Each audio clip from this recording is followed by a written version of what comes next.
Hey Ron, how's it going? Good, Tom. How are you doing? Great. Thanks for being here.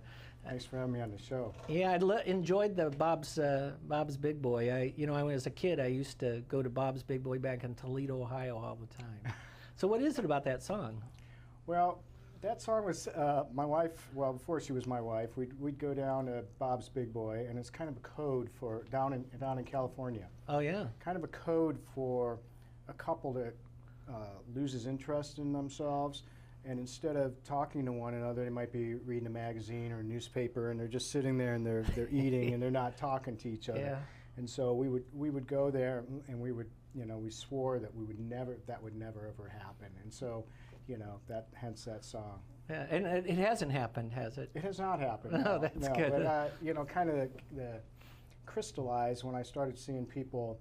Now I see couples doing their iPhones or whatever, their smartphones, and it's like, oh, Bob's Big Boy again. Yeah. So quite a few years later, people were doing that, and so that's where the song came, where the humor of the song, I think, came from. So, I got to tell you, I see young kids doing that. So, but off the subject, off the big boys. So, what inspires you, Ron? As a songwriter?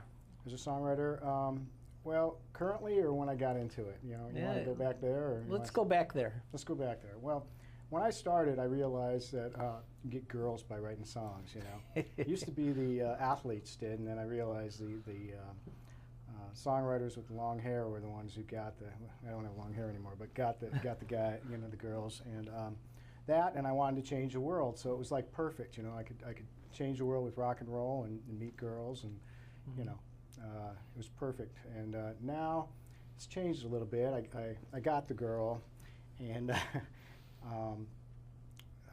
I still like to think I can change the world. I don't think I can change the whole world all at once, but somebody hopefully can hear my song and it can change them in some way positively. And so I look at relationships and situations in the world that are currently happening and try to impart those in the songs, whether it's about love or it's a political situation, so that somebody can feel, wow, now I get it. I've been kind of there. relate to it. Yeah, they can relate to it and somehow can be cathartic to their own life. Great. Well, what song are we going to do next? We're going to do Just Like You? Just Like You, that's right. I don't have a set list here in front of me.